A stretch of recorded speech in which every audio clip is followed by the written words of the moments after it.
encore là pour parler du grand monarque. Je salue à tout le monde entier.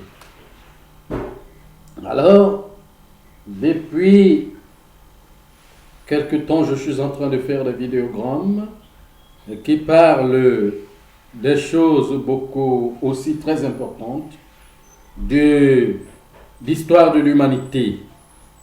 Parce que l'humanité connaît son histoire, apprend son histoire sur une certaine forme, une science idéologique que les impérialistes ont mise en place pour garder leur souveraineté et conduire l'humanité dans ce qu'ils pensent et ce qu'ils veulent pour que toute l'humanité entière, la majorité de l'humanité travaille pour eux. Maintenant, il faut donc comprendre, l'histoire a deux volets.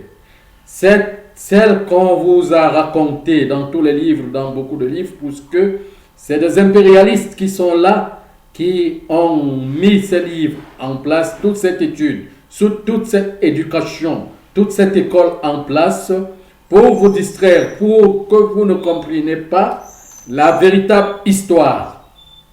La véritable histoire elle-même de l'humanité est très cachée.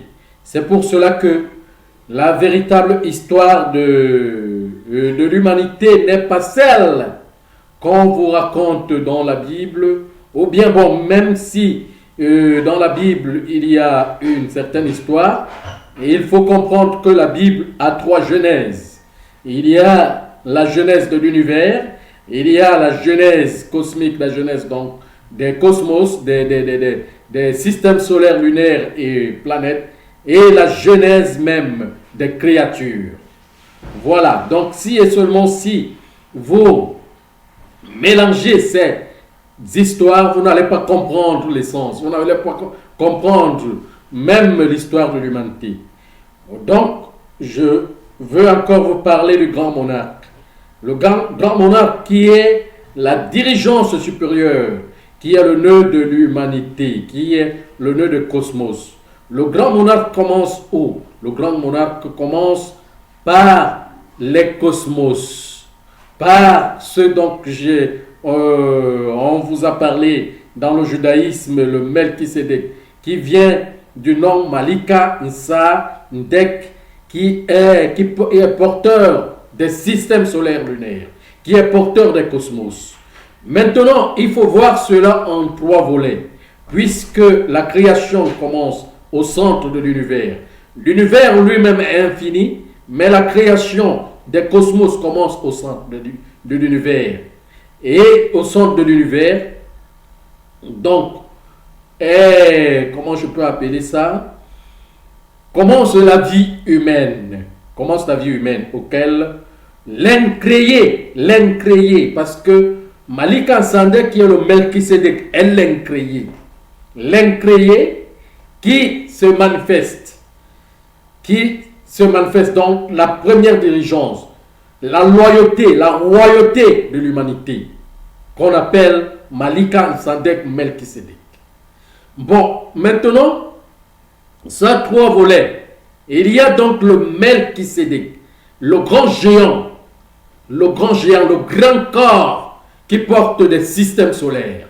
Et il y a le deuxième corps du Melchisédek qui est donc la forme humaine qui s'est matérialisée, qui est le roi de la genèse des créatures. Et il y a donc la troisième fonction de Melchisédek qui se trouve dans le corps des enfants. Donc ici dans notre planète, on appelle ce corps le corps du géant qui s'est matérialisé.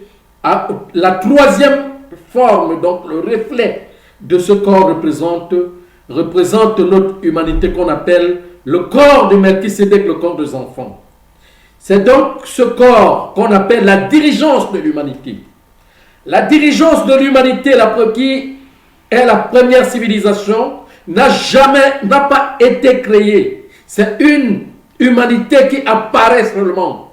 C'est une humanité qui est apparue avec la planète quand la planète se formait est apparu avec la planète il y a 18 millions d'années.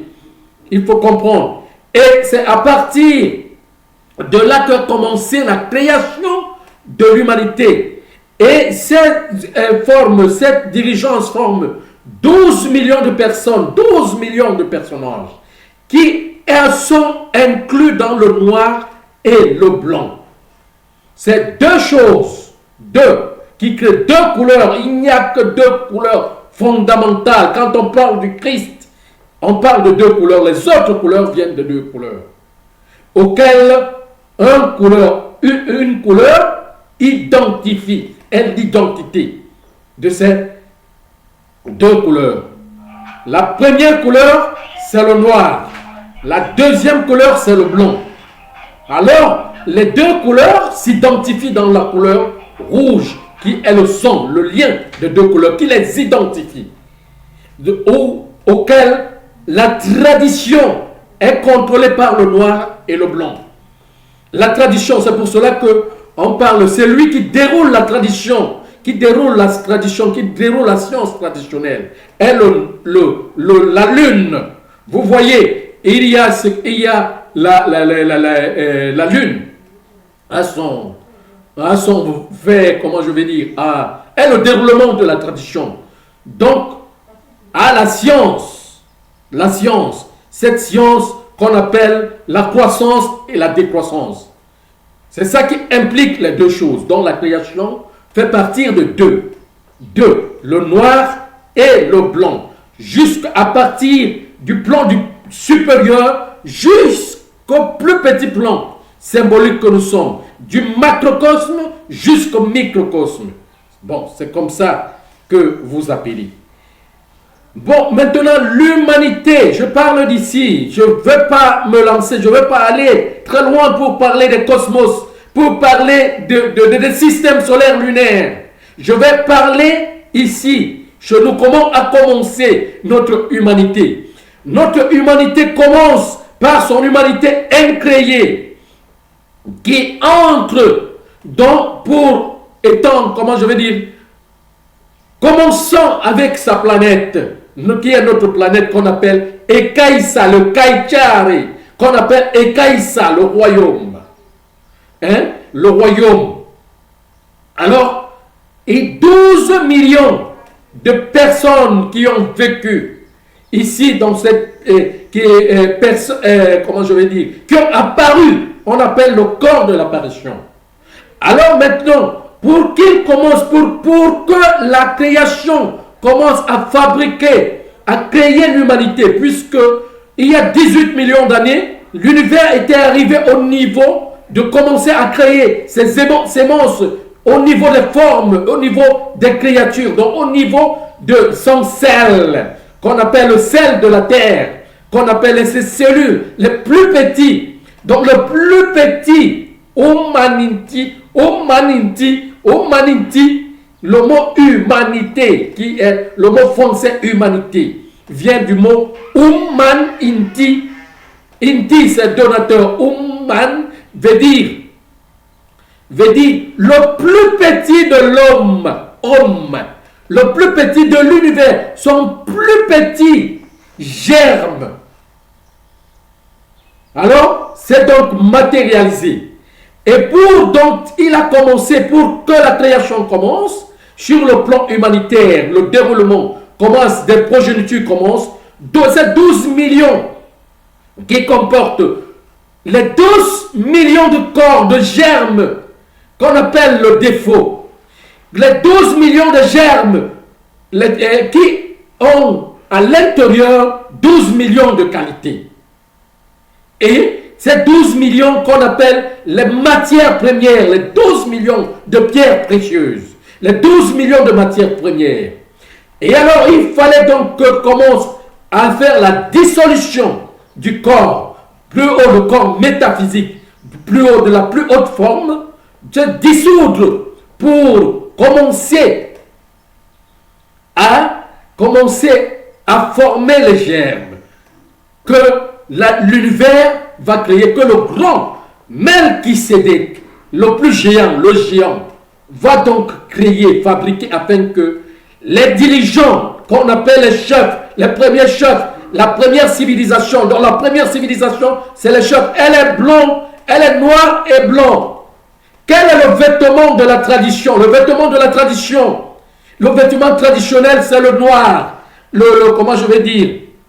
Le noir qui porte le blanc, parce que le blanc est à l'intérieur. Le blanc, c'est la révélation. Le noir, c'est quoi? C'est l'inconnu, l'incompris. C'est, comment je vais dire, la matière ténébreuse de l'univers qui doit être blanchi.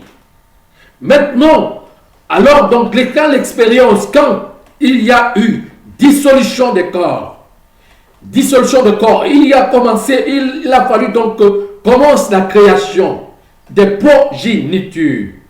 Parce que les progénitures, l'humanité va créer jusqu'à compte en chacune de sa création sur la formation de la planète. Quand je peux compter le temps, compte 15 millénaires, 7000 ans pour le principe masculin et 8000 ans pour le principe féminin, pour faire croître, pour la croissance, le développement d'une progéniture. Et à partir de ce moment-là, progénitures sont créées ici, progéniture sur progéniture, puisque les planètes sont créées, les planètes sont créées sur le plan métaphysique par le grand Melchisédek, qui est porteur de planètes, afin que l'humanité qui se développe ici, continue, va loin, continue, pour aller habiter dans les autres planètes. Devient plein de corps, le corps subtil, pour habiter dans les autres planètes. Prenne le corps de l'esprit. Voilà, c'est ça, le corps de l'esprit. Parce qu'il y a le corps humain, qui est condensé, auquel l'âme humaine doit habiter, et le corps divin, qui incarne totalement la matière, qui incarne totalement la conscience. Donc ces deux corps. Le corps, on appelle le corps immature et le corps mature. Le corps grossier et le corps solide. Comment je vais dire, le petit corps et le grand corps. Je ne sais pas si vous allez comprendre cette science. C'est tellement difficile pour vous de comprendre pourquoi. Parce que vous avez appris seulement une seule chose. C'est qu'on vous a dit. Mais les choses même de l'esprit, de l'âme, vous ne les connaissez pas. Alors donc, c'est comme ça que ça marche ici. D'où, en chaque millénaire, l'âme porte un degré pour son développement. En chaque 2 millénaires qu'on appelle ère, il y a la réformation totale de la planète. Parce que la planète se forme autour de 2000 ans et elle se détruit. J'ai parlé de ça dans mon livre que j'ai écrit quelque part. Je ne peux pas le répéter ici. Je parle seulement, je sais seulement de vous dire parce que j'ai pas beaucoup de temps. Beaucoup de temps. Je vous parle des choses un peu globalement. Je ne peux pas vous les expliquer. Je suis pas, parce que ça entre dans le cadre de l'enseignement. Et je suis là pour le rassemblement. Je ne suis pas là pour enseigner. Parce que pour enseigner, c'est de métaphore. La nature va bouger. Quand l'enseignement va commencer, la nature va bouger. Alors donc, il faut donc que, au début de la formation, à la fin de chaque ère, il y a donc destruction totale de la matière inférieure afin que la matière supérieure puisse reprendre son cours. Le grand monarque représente donc la grande diligence. Cette grande diligence qui a le corps supérieur, qui doit quitter ce corps, le laisser pour prendre le corps supérieur de l'esprit, afin de cohabiter avec tous les morts qui sont mêlés, entremêlés, auxquels le voyage devient libéral, auquel on n'a plus besoin des petits engins pour faire beaucoup de temps pour voyager, mais on doit voyager avec les véhicules physiques que nous avons. Ces véhicules physiques, l'âme divine qui doit former, qui doit reprendre son corps dans l'excellence pour son voyage. C'est ça, ce développement. C'est ça, c'est cette quintessence qui forme toute chose. Alors donc, c'est à partir de cela que le grand monarque se construit, se revient à partir de ça. Donc, les enfants qui sont ici, qui sont 12 millions de personnes qui sont ici, qui ne se connaissent pas, qui ne se connaissent plus, doivent refaire le rassemblement, doivent se rencontrer tous ensemble pour refaire le même corps. Et pour se refaire le même corps, c'est ce corps qu'on appelle le corps du Christ. Pour refaire le même corps. Maintenant, le corps du Christ n'est pas notre corps-ci. Ce corps-ci est le corps qui porte la matière inférieure, christique, mais il faut la matière solide, supérieure christique. C'est un autre corps, on appelle le corps angélique. Vous pensez que les anges, ce qu'on appelle les anges, des grands êtres, ils sont avec quel corps? Ils portent, leurs âmes portent quel corps? Mais leurs âmes portent le corps physique, qui est capable d'entrer et de vivre sur le plan métaphysique et sur le plan physique. Mais qui ne peut pas, la loi interdit que ce corps vienne ici sur le plan physique. Pourquoi? Parce que le plan physique n'a pas cette énergie. N'a pas cette énergie qui permet à ce que les enfants vivent avec les supérieurs.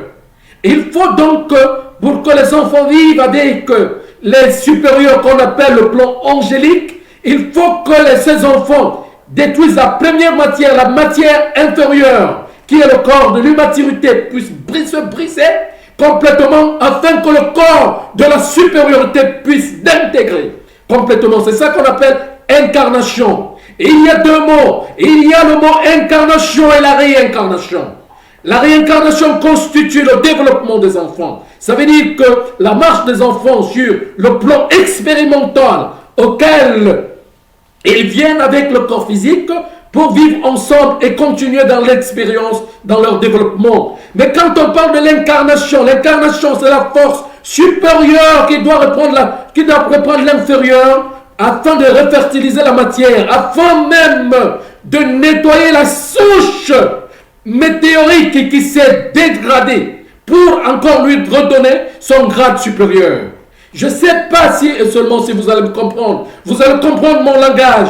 Je suis en train de parler avec le langage des anciens. C'est ça ce métaphore. C'est ça cette collaboration. Donc la collaboration va encore être avec le noir et le blanc. Cette fusion, ce mariage doit encore compiler. Ce mariage doit encore être. On va quitter sur la forme de l'inconscience. Parce que le noir qui est là aujourd'hui ne sait pas qu'il était blanc hier. Et le blanc qui est là aujourd'hui, lui aussi ne connaît pas qu'il a été dans la race noire hier. Et sa forme se dissocie de façon que ces deux races ne se comprennent pas sur le plan de la conscience. Il faut que ces deux races puissent encore s'unir pour former la même chose, pour former le même corps. Il faut déjà que l'identification, son identité, qui est dans le rouge, le sang, qui est dans le rouge identifié par l'infrarouge, puisse encore les renouer tous les deux. C'est ça la grande dirigeance.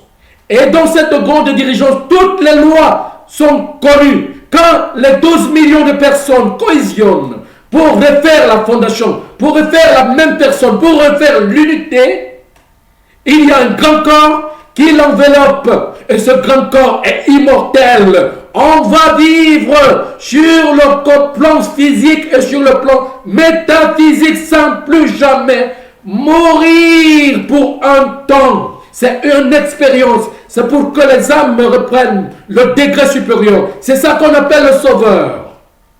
Donc la grande monarchie n'est pas cette idéologie humaine de la dirigeance que nous avons là aujourd'hui. C'est la dirigeance des enfants. C'est la dirigeance, la petite dirigeance. C'est la dirigeance, comment je vais dire, impériale des petits-enfants qui se joue là, qui se trompe, qui est inconsciente sur un fait, qui ne comprend pas, qui ne connaît pas la loi, qui est dans l'immaturité. Il faut donc que la maturité des âmes puisse renaître dans son alliance. C'est pour cela que des événements sont là. Le continent noir, le monde vient à partir du continent noir et est enveloppé du continent blanc. Son symbole, le symbole du continent noir sur le plan physique, c'est l'Afrique, et le symbole du continent blanc, c'est l'Europe. Ce sont les deux continents-là qui reflètent le monde. Il faut que ces deux continents puissent cohésionner ensemble pour travailler ensemble. Mais il faut déjà que l'autorité revienne. L'autorité revienne sur la collaboration supérieure, sur le plan supérieur, afin que cela ait l'essence profonde, de la, comment je vais dire, la loyauté, de la dignité, des réformes supérieures. Alors donc, je vais donc vous parler des événements. Les événements qui précèdent depuis 2000 ans aujourd'hui, depuis, comment je peux dire, depuis que l'an 2000 a sonné, ces événements ont commencé. Là, nous sommes dans ces événements. La rupture, nous sommes dans au niveau de la rupture complètement avec le règne, le petit règne humain, afin que le grand règne puisse reprendre son cours. La grande civilisation, qui est la première civilisation, qui doit gérer les milliards de personnes. C'est pour cela qu'on parle de l'époux et son épouse. Quand on parle dans l'humanité, quand on parle de l'homme, on parle de la dirigeance de 12 millions de personnes. Et quand on parle de sa femme, la femme représente des progénitures, des milliards d'âmes, des milliards de personnes qui ont été nouvellement créées, qui sont en train d'être créées pour progresser, pour aller habiter dans une autre planète. Ah oui, c'est comme ça. Quand vous entendez, le Kérikou est toujours petit, mais il est fort. Pourquoi? Parce que il fait progresser les progénitures. Progéniture par progéniture. C'est ça. Et il faut comprendre que c'est le petit règne humain de la dirigeance qui est en train de vouloir tout compliquer, qui est en train de vouloir bloquer le processus. Mais ce processus ne sera pas bloqué. C'est pour cela qu'on parle de la destruction totale de la planète, auquel les continents vont partir. Je vous le dis, je vous l'annonce. Mais seulement, ne craignez pas. Pourquoi? Parce que je vais vous montrer quelque chose d'autre que vous n'avez pas encore vu dans le monde. Que vous parlez seulement, mais vous n'avez pas encore vu. C'est pour cela que je suis là. Je suis la première manifestation. La première manifestation de cette grande croyance, de la croyance libérale, de la croyance réelle, auquel, ici, tous les grands visionnaires de ce monde me connaissent très bien. Ils me connaissent très bien. Vous, les petits visionnaires qui regardez, vous regardez dans les boules de cristal, dans les cartes, aussi et cela, et tout bon, dans la débrouillardise, vous ne pouvez pas comprendre. C'est pour cela que les cartes des boules de cristal peuvent vous tromper. Encore, pourquoi? Parce que vous ne pouvez pas interpréter cette grande science. Il faut que moi je vous l'explique.